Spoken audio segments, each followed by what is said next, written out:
We're taking a look at, thank you, Simon, the front pages, starting with the series papers. A fairly serious story on the front of the Independent. The kidnap story there, 12 Britons kidnapped in Yemen. On the Guardian, nursing crisis looms, front page there. The Times has searched for a British sailor abandoned, sad story about the end of that yacht race in Australia. And the Daily Telegraph, two stories there on the front. Blair's urged to come clean on Euro, and again 12 Britons kidnapped by Yemeni tribesmen. And the Mirror has that sad story that Ross was talking about, the cruel sea. We watched Glyn trying to swim back to the boat for 10 minutes and then he vanished. Sad British Olympic yachtsman. The Daily Mail, queue here for misery, shame for third world hospital wards. That's a series that the Daily Mail are doing. The Sun claims that Robbie's had a rather good time, but then had a bust-up with his girlfriend, Nicole Appleton from All Saints.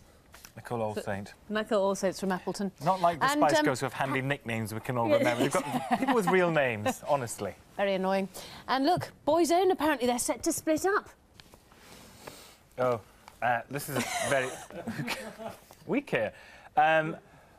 Bit of this pop psychology, chocology, or the innermost secrets of your sweet tooth. I don't know if you can see that, but according to which shape of chocolate you pick, it reveals your personality. Oh. For example, if you pick the triangle ones, I'll have to turn it around because I can't read back to front. Oh, hold on a second. Triangle shape.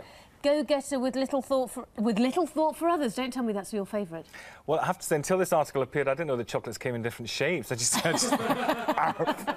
news to me. This is quite... So there's pointy ones and round ones and everything. It's a complete revelation to me, I have to say. But you see, what it doesn't say is, what about if you just get a craving suddenly for one or two of them? I don't know. Don't you? I go through all of them at once. Like, yeah, I always have all the hazelnutty, gooey ones, and then I'll eat all the diamond-shaped, loves to be pampered, enjoys money.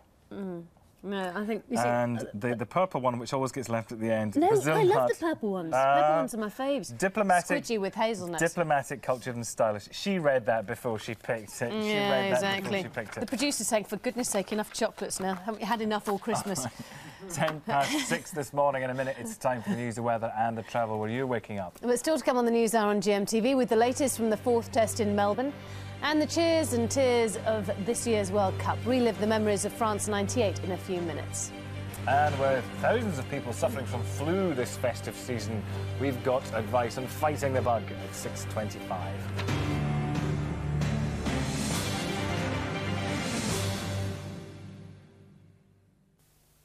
Good morning from Anglia News.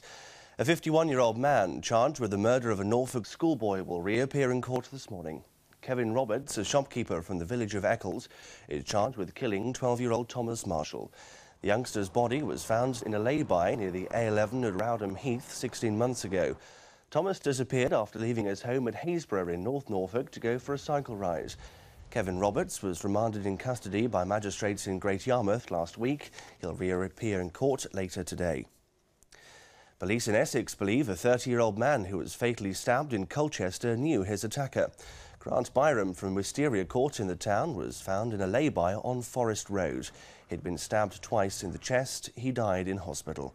It's thought the attack happened during a confrontation between two groups of men on Forest Road at 7:30 on Saturday night.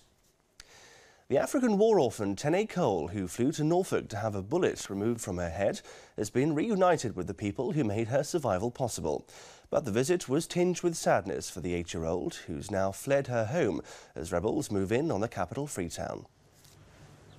You probably recognise this little orphan girl, Tene Cole, back in war-torn Sierra Leone. The scar under her right eye is the only sign of the trauma she's already been through at just 8 years old. It was back in 1996 that she was brought to the Norfolk and Norwich Hospital for a life-saving operation to remove a bullet from her face. Tene came to Britain with the help of the Eastern Daily Press. Now, 2 years on, Deputy Editor James Ruddy has been to see her and to deliver 20 tonnes of books collected by the people of East Anglia.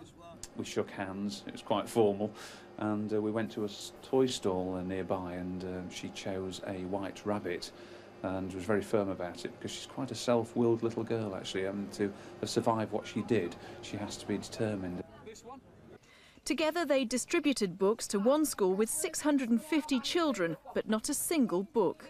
However, the political situation develops in Sierra Leone. One thing's for certain, Tene Cole is a born fighter. Sarah Doyle, Anglia News. Record numbers of people are taking up bird watching, according to figures released by the Royal Society for the Protection of Birds. Titchwell Marsh in North Norfolk is the most popular reserve in the country. It's had nearly 130,000 visits this year. It's estimated that birdwatchers spend £200 million a year pursuing their hobby. More than 100 people have taken part in traditional mud racing at Maldon in Essex. The race at the weekend got underway at low tide on Sunday. 154 people took part, including a local policeman. Now, for many, it was a struggle to even crawl through the mud. The race first began with just 2 men, but has grown steadily, and now a large crowd turns out every year to see the competitors getting covered in mud. Well, football now, and Ipswich Town remain in second place in the First Division this morning. That's despite losing 1-0 to Wolves at Molyneux yesterday. In the Second Division, Colchester lost 3-0 to Bristol Rovers at Layer Road. And in Division 3, there was disappointment for Southend, losing 2-0 to Torquay, whilst Cambridge gained a point with a 1-1 draw at Carlisle. On to the travel news, and after a cold night, watch out this morning for ice on the region's roads. Police have reported a number of minor accidents. There are lane closures on the A12 at Wickham Market in Suffolk because of bridge work, and also in Suffolk, Ferry Lane in Mildenhall is closed at Jude's Ferry Bridge. And the weather forecast, it'll be a fine day today with some hazy sunshine at first. Clouds will thicken throughout the day, but it'll remain dry.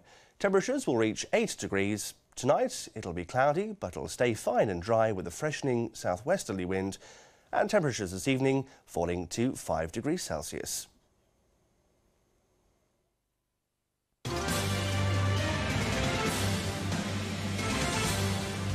Hello again, welcome back to the Newshour. This morning's headlines: 12 Britons are among 16 holidaymakers being held hostage in Yemen by members of an Islamic Jihad group demanding the release of their leader. Rescuers have called off their search off the coast of Australia for missing British Olympic yachtsman Glyn Charles. And weather forecasters are predicting more gales as thousands of homes in Northern Ireland are still without electricity after the last storms.